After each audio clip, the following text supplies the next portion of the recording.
One. And we are live. Welcome back, everybody, for another live streaming episode of Alternative Money Mondays. Thanks for being here, everybody. Great to have you.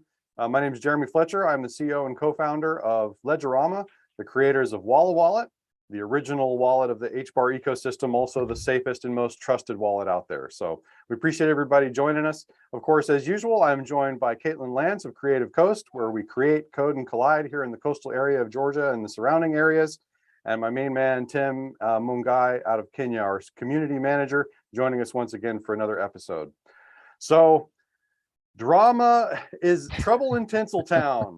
Drama is in the air, so we'll just go ahead and jump right into kind of the sizzling news that's been working its way around the HBAR and Hedera ecosystem over the past 7 or 8 days or so. Really, I think since the 12th is really when it kind of got kicked off in earnest. I got a message from, of course, Rob Keynes. I didn't introduce Rob Keynes. What am I thinking? Rob Keynes, my trusted and dedicated, talented partner, the lead developer of Walla Wallet. And of course our CTO, and Laurent Shumbusha, one of the HBAR Foundry members, hanging out in the shadows there. We'll see if Laurent has anything to add or say today. But as a pleasure to have you, Laurent, as always. So yeah, so the drama out there. I got a message. I believe it was the night of the 12th, or maybe it was the 13th or something. I got a message saying, Are you watching what's going on with Web23 and the .HBAR domains and Hashgraph.name and all that stuff and all the craziness that's going on? I said, no, what's happening? So I jumped in and kind of dug around a little bit. So basically the news. So what happened was there, Web23 was getting ready to launch. So of course Web23 is handling the .HBAR domains, right? So they're in the name service game. And apparently there was another one that I wasn't even aware of previously. Of course, Dell over at Web23 and I have talked. He's been at the HBAR Foundry meetings. Great guy. Always love talking to him.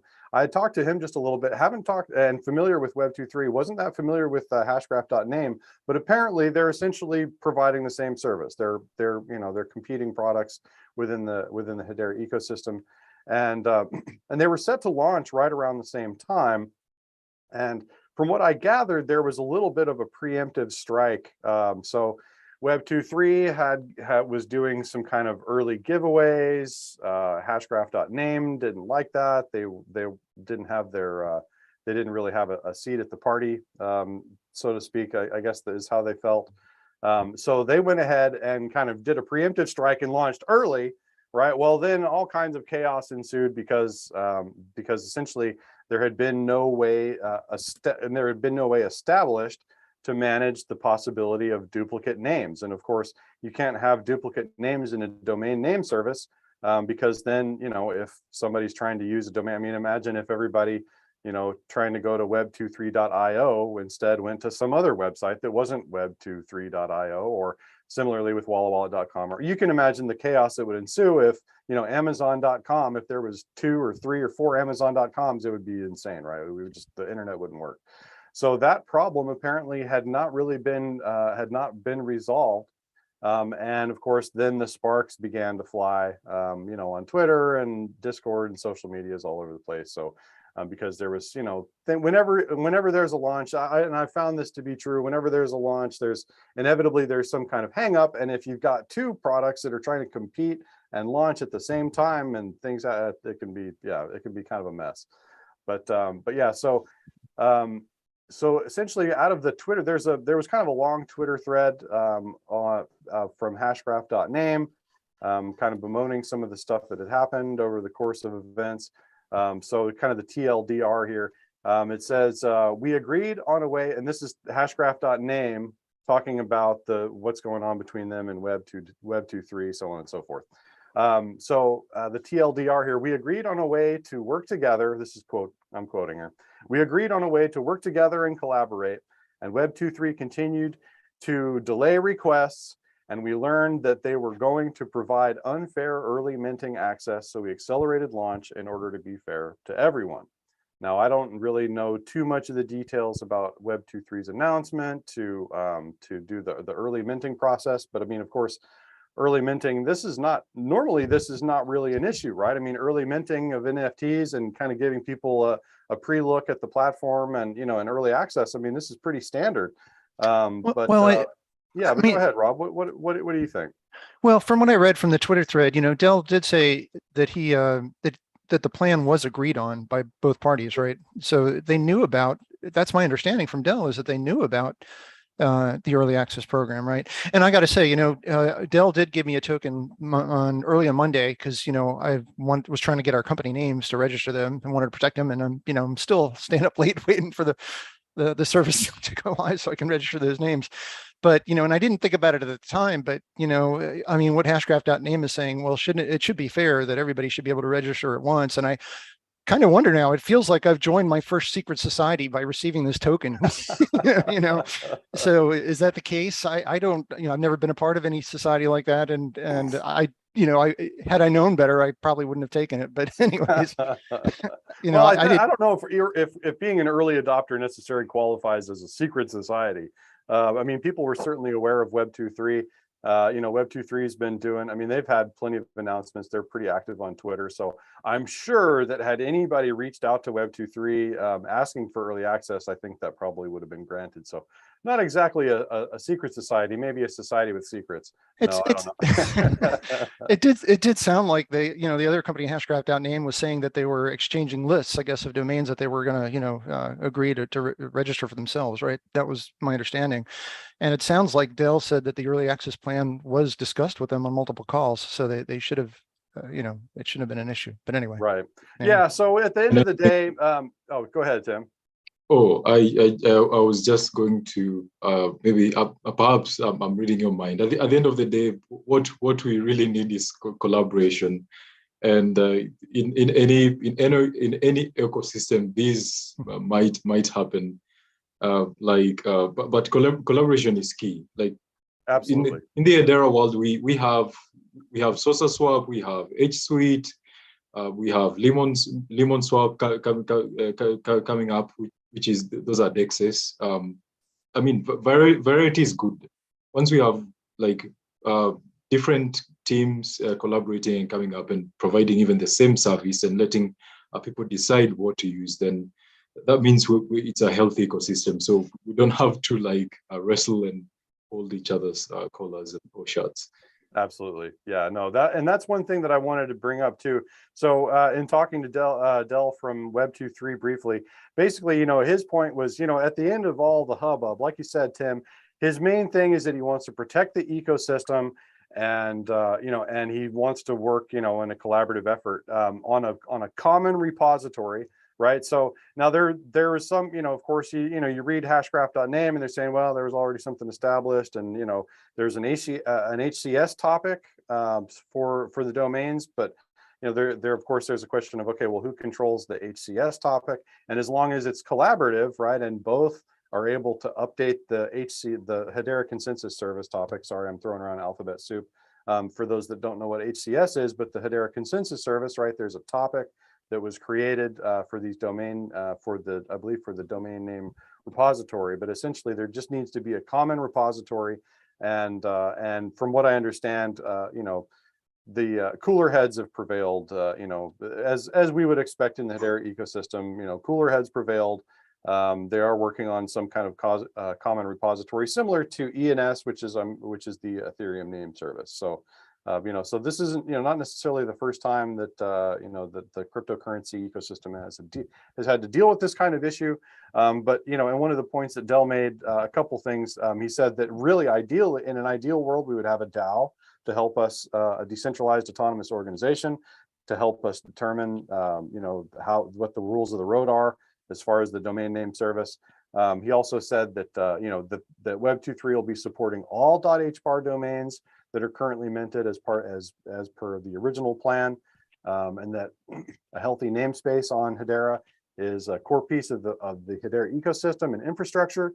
They intend to support the transfer of .hbar domains amongst all providers, including sending them to other providers. They just simply want to highlight their commitment to the interoperability, consumer choice, all those great things. So, as we would expect in the Hedera ecosystem, cooler heads prevailed. So I did want to talk just a little bit about what the domains are. And so that's part of why I asked Rob to come in here. So so a normal domain, right? So you've got wallawallet.com, or, you've got your .coms, your .orgs, your .govs, .io, all these, and there's all kinds of them, .world, there's tons of these different domain extensions. So with the .hbar, Rob, do you know how is it that they are actually routing services to the .hbar extension? Or is it, are they essentially, did they have to file something with the domain registry for DNS, or how does that work? Honestly, I really don't know. I don't know much about the technology. I remember we met with Dell, and he did mention something about using, I don't know if he mentioned using the DNS registry or not. I'm not sure how they're doing that, but it sounds like they were creating their own registry to, to use for the community. But even still, then they ran into having duplicates. So I'm not sure how they technically set this up and created it and still allowed duplicates, because you shouldn't have duplicates, right? So it sounds like they were using a topic, for the messages coming in, and then I read in one of the threads that they agreed that when they get a message coming in, that they would or before they minted the coin, they would, check to see whether or not the name has been taken, and then mint it. But, it in my mind, you shouldn't be able to mint, a token if it's already been taken, right? So there were complaints, I guess, about duplicate names on there. And maybe that's because they were using two different namespaces and they weren't agreeing on the same namespace. And maybe if they were, then that wouldn't have been an issue. But, an HES topic, it sounds like, was definitely part of their solution. So I'm not sure exactly how they were preventing the collisions, because you can't stop anyone from minting an NFT, right? So. Right. And what does the minting of the NFT bring in? What does this add or bring into the process? I mean, is this just, what is the minting of a domain? It's, because this is kind of a new concept.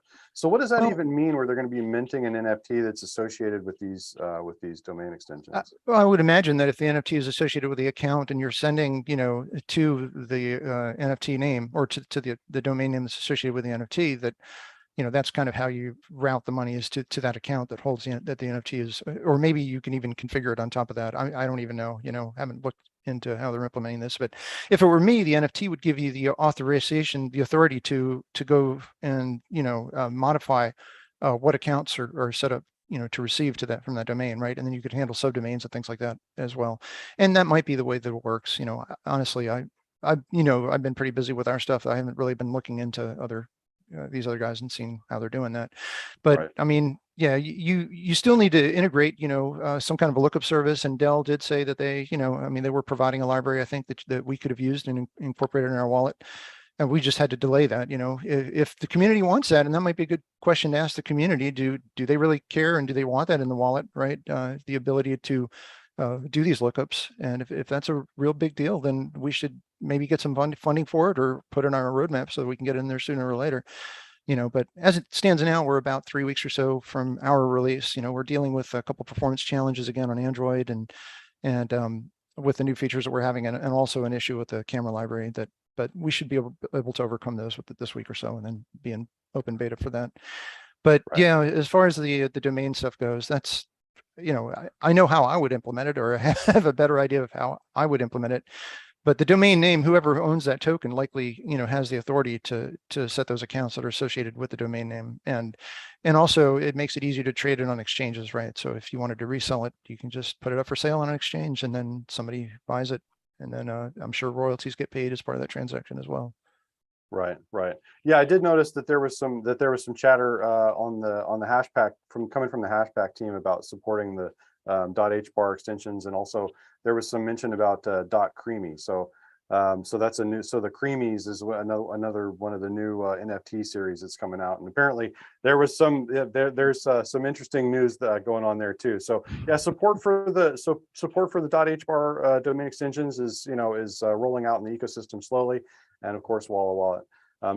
So now for the users that are out there, audience members, if you're out there and you think that adding the .hbar domain service to Walla Wallet is super important and something that you'd love to see, absolutely want to see within Walla Wallet, leave a 1 in the comments below. We love to hear the comments, so please leave us comments. The chat is there for a reason. And so also I'm going to open this up. I'm going to take this as an opportunity, since we're talking about the chat. So last week we did an HBAR giveaway. So for the audience members that are here, watching diligently from YouTube, our Walla Wallet community members and HBARbarians out there, if you're watching, we're going to do another HBAR giveaway. We're going to give away $25 in HBAR today, along with the 10,000 jam tokens that we give away every week. We're doing a $25 HBAR giveaway today.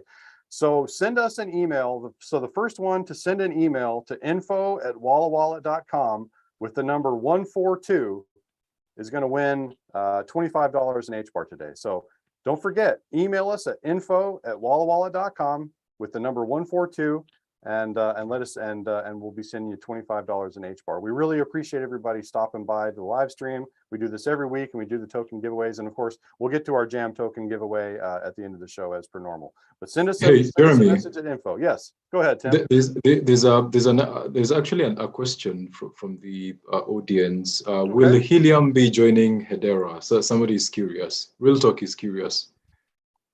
Real Talk. Hey, Real Talk. So yeah, Real Talk, send us if you send us an email, I noticed you were the winner from last week and I don't believe I ever got an email from you. So Real Talk, thanks for stopping by again. Don't forget to send us that email so we can get you your prize winnings. So as far as Helium joining, as far as Hedera and Helium doing an integration, as my understanding was that I hadn't really done a super deep dive into that. But there was a talk given by the CEO of Helium, I believe, and they were talking about a lot of platforms, but they weren't really talking about Hedera.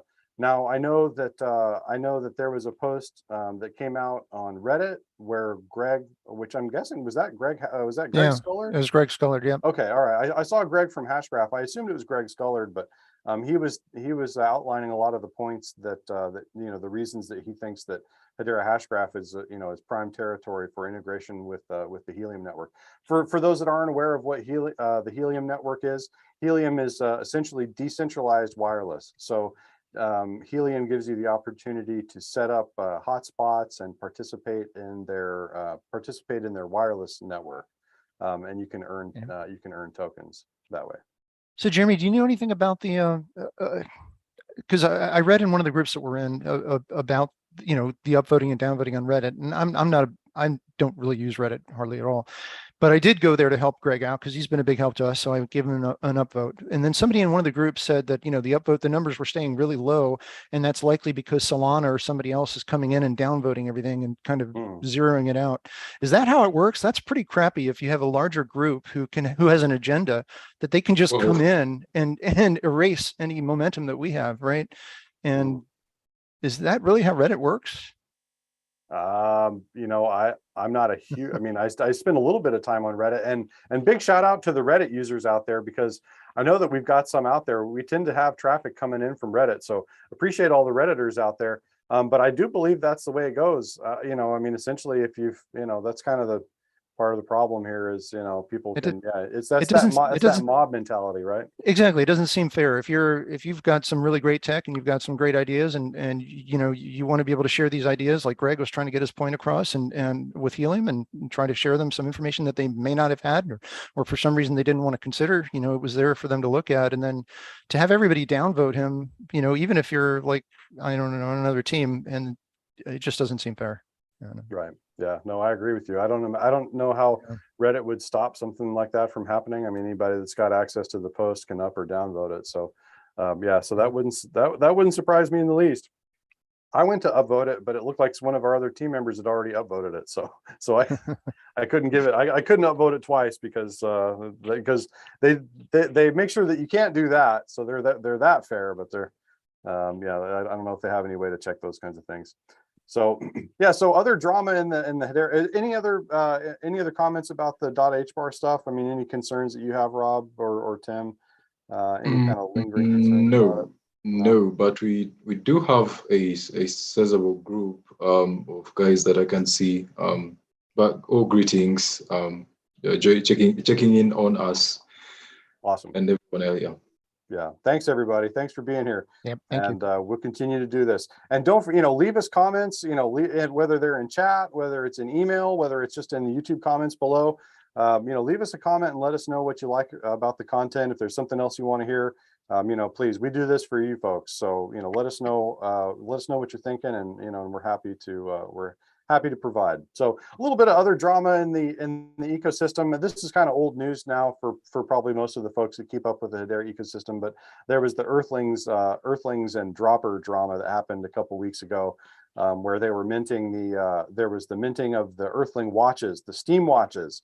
And there was some issues with the mint there. Apparently it was some problem with the, let's see, there was some testing, there was some issues found with how the founders cards were linked to the minting of the Steam watches.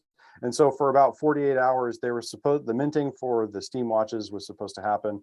And then for about 48 hours, there was some snafu.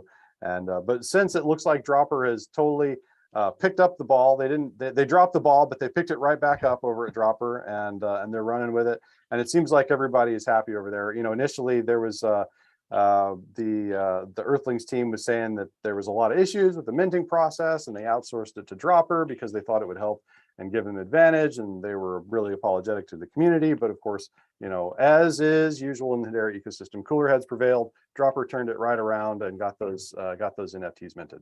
So that is about all of the drama that I have. If there's other drama, if there's other things that people in the community have heard about and want us to talk about maybe next week, and I am going to do my best to get, I would love to get both the Web23 team and the Hashgraph.name team on here at the same time, so we could kind of talk and hash this out.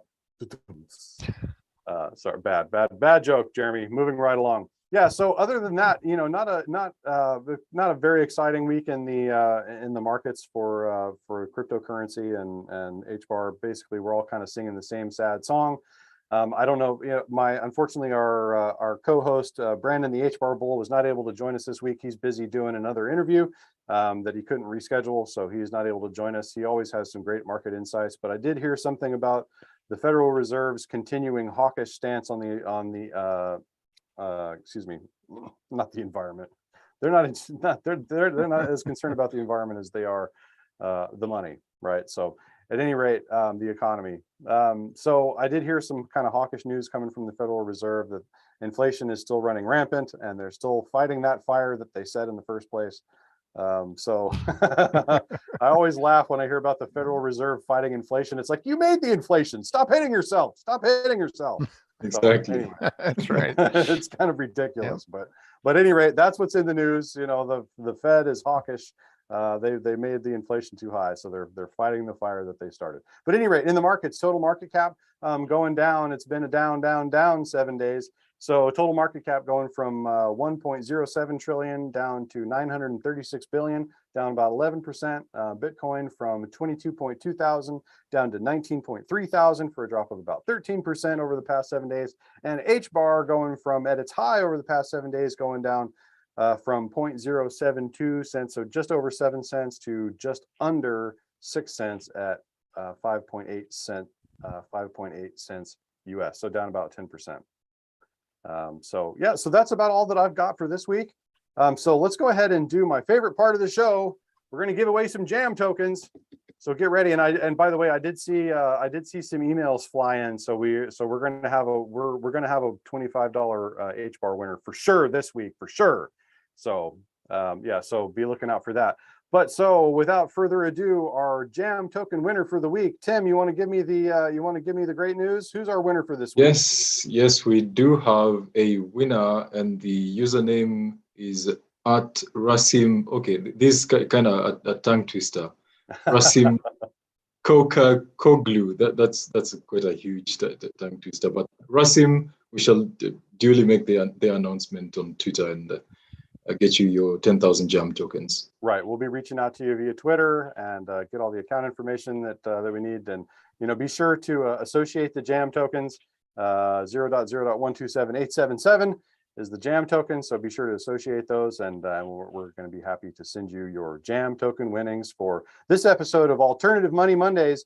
My name is Jeremy Fletcher, again, co-founder of Ledgerama, the makers of Walla Wallet, the original and trusted wallet of the HBAR community.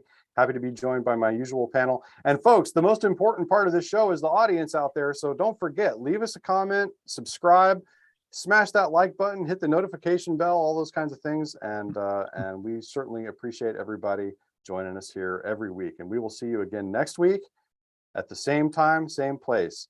Thanks, everybody. I think I think next week we'll probably have some new guests, but again, I'm going to try and get the Web23 and Hashgraph.name people on here. And we didn't touch on Helium as much as I wanted to. I'm still kind of doing some homework on that one, so hopefully we'll have some more news about Helium the next time we talk. But until then, it's been a great episode. It's great to have everybody here. Thanks for joining us, and we will see you next week. Yep. Thank you.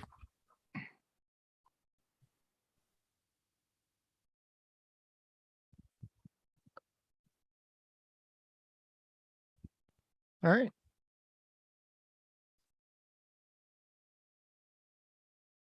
I've got to kill the live stream here.